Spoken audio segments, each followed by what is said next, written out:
isa ng pag-ibig sa Diyos. Kung siya ang gabay, tayo di maghihiwalay.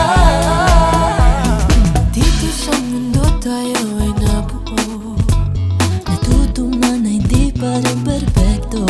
Kahit nahirap ay lumalaban, ang mahalaga mayroong pagmamahalan.